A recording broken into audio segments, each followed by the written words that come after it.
Study IQ IAS, अब तैयारी हुई अफोर्डेबल। दोस्तों, यातायात के साधन किसी भी देश के ओवरऑल डेवलपमेंट के लिए सबसे की एलिमेंट्स में से एक होते हैं। वो चाहे बात देश के नागरिकों को एक जगह से दूसरी जगह ले जाने की हो या फिर सामान को एक जगह से दूसरी जगह पहुंचाने की।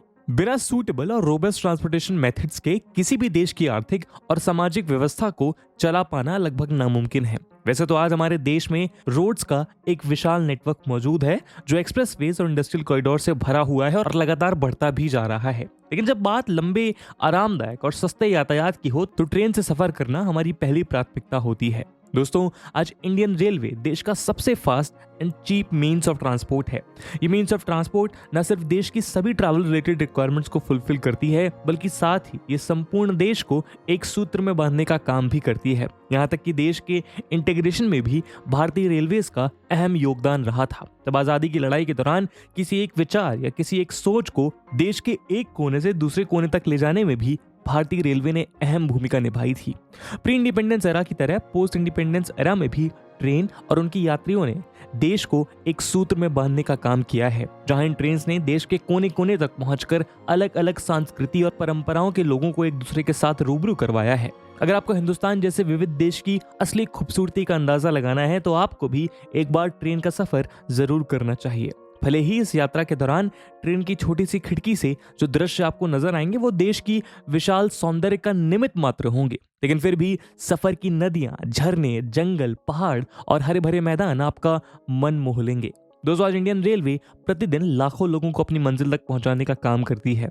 जहां इस लौहपत गामनी का विशाल नेटवर्क उत्तर में जम्मू और कश्मीर से, दक्षिण में कन्याकुमारी तक और पूर्व में अरुणाचल प्रदेश से पश्चिम में गुजरात तक फैला है। इस वाइड नेटवर्क में शॉर्ट रूट से लेकर लॉन्ग रूट तक की दूरी तय करने वाली ट्रेन से लेकर इंटर स्टेट से इंट्रा स्टेट तक ट्रैवल करने वाली ट्रेन शामिल है। यहाँ तक कि कई ट्रेन तो ऐसी भी हैं जो 10 से 12 राज्यों से गुजरती हुई अपनी मंजिल तक पहुंचती हैं। लेकिन अगर हम देश की लॉन्गेस्ट रेल रूट की बात करें तो यह रूट असम से डिब्रूगढ़ से निकलकर तमिलनाडु के कन्याकुमारी तक जाता है। इस रूट पर चलने वाली ट्रेन का नाम विवेक एक्सप्रेस है, जो 4200 किलोमीटर से ज्यादा का सफर तय करके लगभग 75 आवर्स में अपनी मंजिल तक पहुंचती है। दोस्तों, हमारा आज का वीडियो डिस्कशन इंडिया के इसी लॉन्गेस्ट रेल रूट पर सेंटर्ड है, जहां हम इस वीडियो के जरिए इस रेल रूट की एंटायर जर्नी को कवर करेंगे। कौन से वो राज्य हैं जहां से ये रूट गुजरता है, देश की कौन सी इंपॉर्टेंट सिटीज को ये रूट कनेक्ट करने का काम करता है, इस रूट से देश के नागरिकों और देश के उद्योगों को क्या फायदा मिलता है। इन सब के अलावा इस वीडियो डिस्कशन में हम इंडियन रेलवे के ग्लोरियस इतिहास की भी चर्चा करेंगे, जिसने इंडियन इंडिपेंडेंस में एक अनसंग हीरो का किरदार निभाया था। लेकिन आगे बढ़ने से पहले मैं आपको बता दूं कि इस वीडियो की इंपॉर्टेंस यूपीएससी प्रीलिम्स के हिस्ट्री सेक्शन और यूपीएससी मेंस के GS3 के इकोनॉमी सेक्शन के लिहाज से काफी ज्यादा है। इसके बारे में हम वीडियो के अंत में और भी बात करेंगे, पर फिलहाल के लिए अपने डिस्कशन को हम आगे बढ़ाते हैं। दोस्तों, स्टडी IQ आप सबके लिए लेके आया है एक बहुत ही खास कोर्स।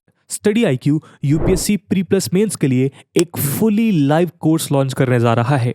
इस कोर्स में 900 घंटे से ज्यादा की लाइव क्लासेस होंगी। प्रीलिम्स में आपको परिपक्व करने के लिए प्रैक्टिस क्वेश्चंस दिए जाएंगे, मेंस की आंसर राइटिंग प्रैक्टिस होगी और आपके डाउट्स को किसी भी समय क्लियर करने के लिए मिलेगी 1-to-1 मेंटोरशिप, जिसके अंतर्गत आप अपने एकेडमिक और नॉन एकेडमिक डाउट को क्लियर कर सकते हैं। और दोस्तों, ये सब कुछ आपको मिलेगा 18,999 के सुपर डिस्काउंटेड प्राइस पे, अगर आप AG live coupon code use करते हैं। दोस्तों, इन बैचेस में क्लासेस की स्टार्टिंग 30 नवंबर मॉर्निंग 8 AM से हो रही है। तो अब आप भी अपनी तैयारी को एक हेड स्टार्ट दीजिए और पूरे देश के एस्पिरेंट्स के साथ बोलिए कि आप तैयारी हुई अफोर्डेबल स्टडी IQ के साथ। बाकी सभी अपडेट्स के लिए आप मुझे मेरे सोशल मीडिया हैंडल्स पे फॉलो कर सकते हैं।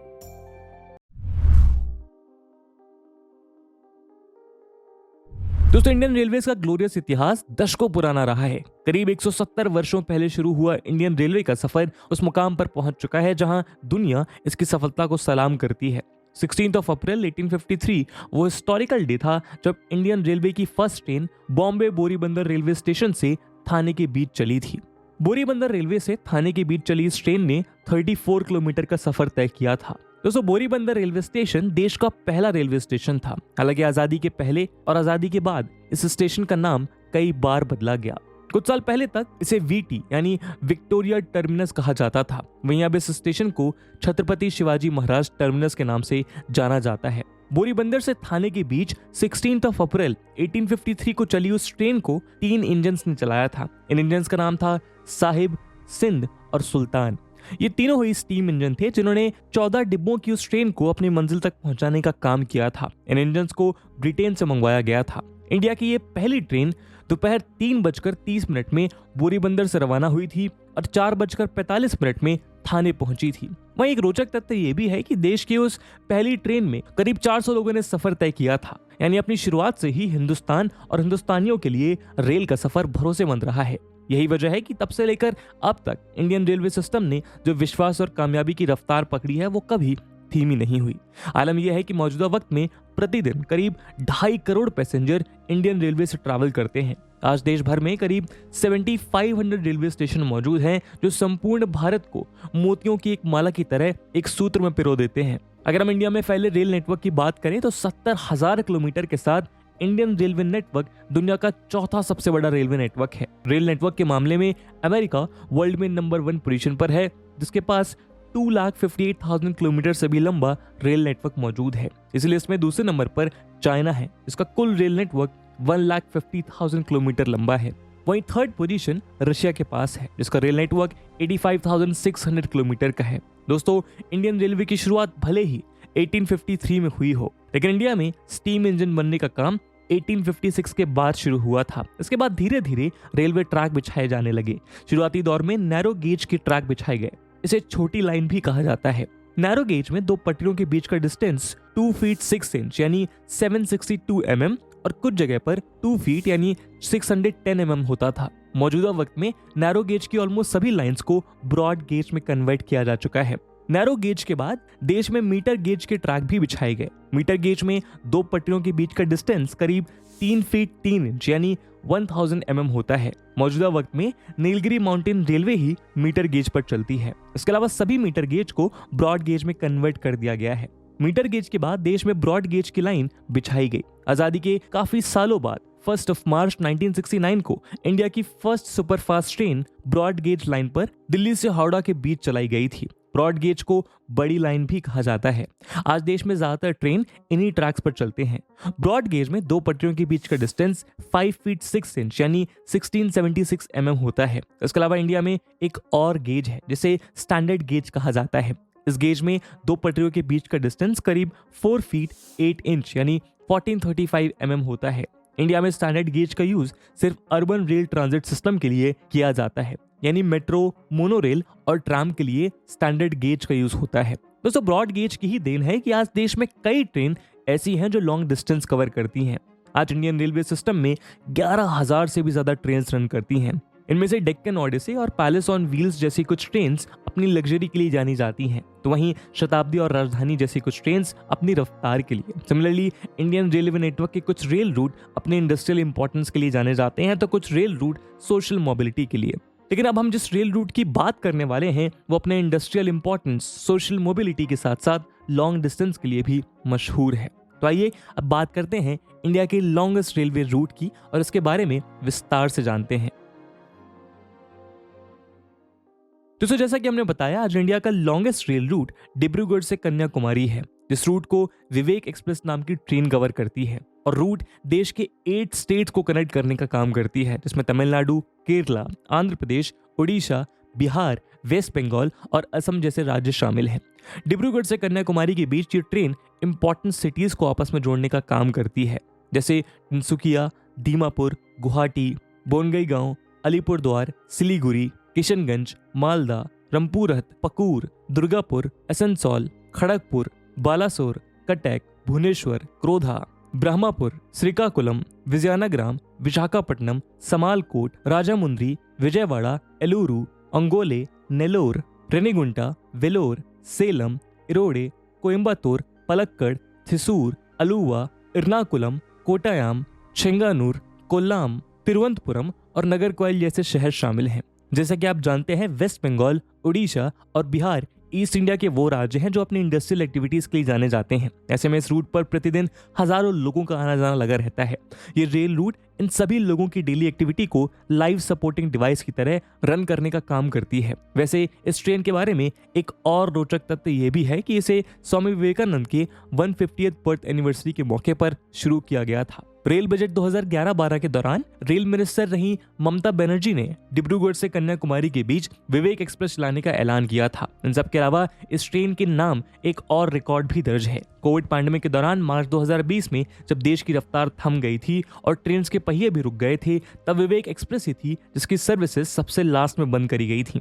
वहीं विवेक एक्सप्रेस डिस्टेंस और टाइम दोनों के हिसाब से इंडिया में सबसे लंबे रेलवे ट्रैक पर दौड़ने वाली ट्रेन है। डिब्रूगढ़ कन्याकुमारी विवेक एक्सप्रेस, जिसका ट्रेन नंबर है 15906, सैटरडे को डिब्रूगढ़ 1925 यानी शाम 7:25 में स्टार्ट होती है और 4th डे वेंसडे को रात 10 बजे कन्याकुमारी पहुंचती है। वापसी में इस ट्रेन का नंबर 15905 होता है और ये थर्सडे को कन्याकुमारी से शाम के 5:20 में चलती है और 4th डे संडे को शाम 8:50 में डिब्रूगढ़ पहुंचती है। डिब्रूगढ़ और कन्याकुमारी के बीच इस ट्रेन के 57 स्टॉपेज हैं। इस ट्रैवल के दौरान कुछ स्टेशन में डीजल इंजन और कुछ हिस्सों में इलेक्ट्रिक इंजन का यूज किया जाता है।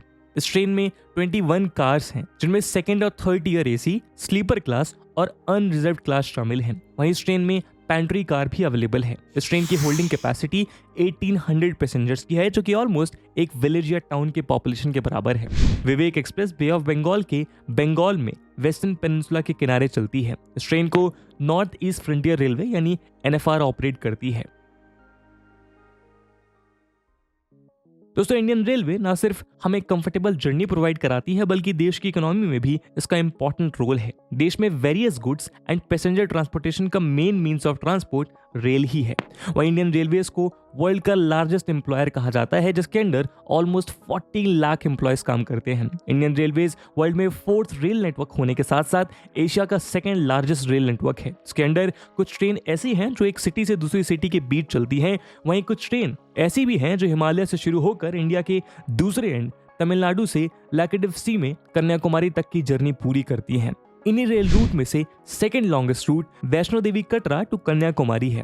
इस रूट पर हिमसागर एक्सप्रेस चलती है, जो 72 आवर्स एंड 30 मिनट्स की अपनी जर्नी में 3785 किलोमीटर की डिस्टेंस कवर करती है। जबकि लॉन्गेस्ट रूट जो हमने अभी डिस्कस करा डिब्रूगढ़ कन्याकुमारी है। और अगर हम दुनिया की बात करें तो रशिया के ट्रांस साइबेरियन रूट के मुकाबले ये रूट ऑलमोस्ट आधा ही है। आपको बता दें कि ट्रांस साइबेरियन रूट 9560 किलोमीटर लंबा रूट है, जो कि वर्ल्ड का लॉन्गेस्ट रेल रूट है। इसके बावजूद डिब्रूगढ़ कन्याकुमारी रेल रूट की इंडियन इकोनॉमी और इंडियन कॉन्टेक्स्ट में एक अलग इंपॉर्टेंस है। आज ये रूट देश के नागरिकों की यात्रा को आसान और सुगम बनाने के अलावा संस्कृति और मूल्यों का आदान प्रदान करने का स्रोत भी है। अगर आप में से किसी व्यक्ति को इस रूट के आनंदमय सफर को जीने का सौभाग्य प्राप्त हुआ हो तो अपने अनुभव कमेंट सेक्शन में जरूर साझा करिएगा।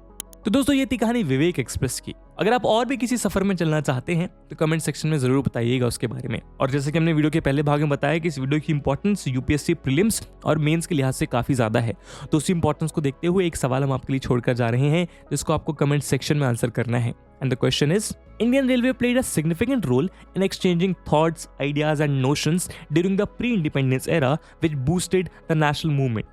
Is India Railway still significant in the development of economic and social parameters in our current society? Comment. And with this question, my friends, that's it for the video. I hope आपको video पसंद आया होगा, और अगर पसंद आया है तो अपने दोस्तों के साथ साझा करना मत भूलिएगा। हम मिलते हैं अगले वीडियो में, तब तक के लिए जय हिंद, जय भारत। स्टडी IQ IAS, अब तैयारी हुई अफोर्डेबल।